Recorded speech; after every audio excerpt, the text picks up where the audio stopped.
this is true stuff, and a lot of you have seen this out loud.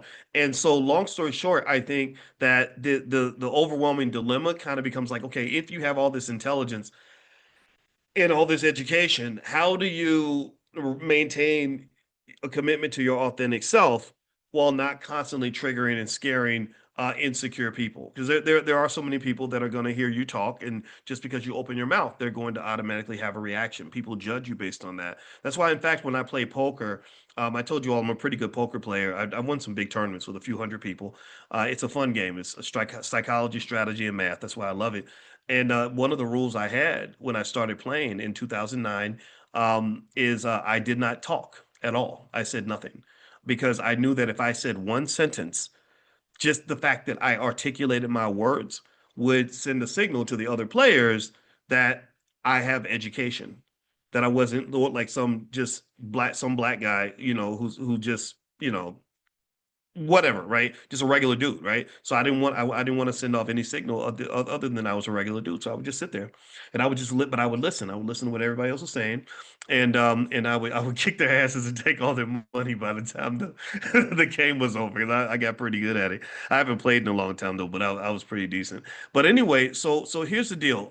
When you're talking about social intelligence. Here's the neuroscience. So basically, the amygdala, often referred to as the brain's emotional antenna, the amygdala helps you signal danger.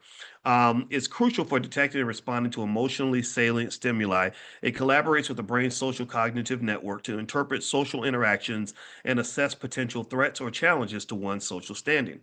So when one exhibits high intelligence, it can inadvertently, and it's not your fault, inadvertently signal a challenge to another person's beliefs.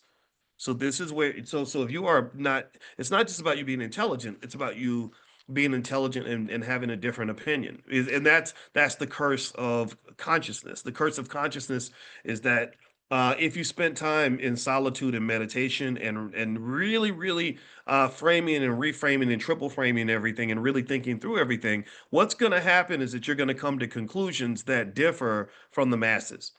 You got to be ready for that. You literally become Neo in the Matrix and you're being pulled out of the Matrix.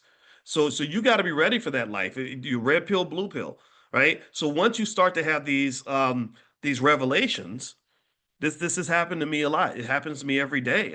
Constantly have these. This is my life now. It started when I was about 21, 22 years old. When you have these revelations, you then have to have the courage to connect to that and be okay with that. Maybe some of the courage to share that, but you also have to have the wisdom and the humility and patience to be able to share that without triggering other people. I'm not great at that yet. I'm not. If you follow me long enough, you know how many people I anger by the things that I say, and it's not because I'm always right. I don't. The first thing you learn when you actually, in my doctor, the first thing my doctor taught me was how little I actually know. So I don't believe I know everything. I don't believe I have every truth or the truth, but I do believe that I have a truth. I do believe I have a worthy perspective. Do you understand the difference? Right? So if I debate with you, I'm not debating with you to tell you that you're wrong and I'm right.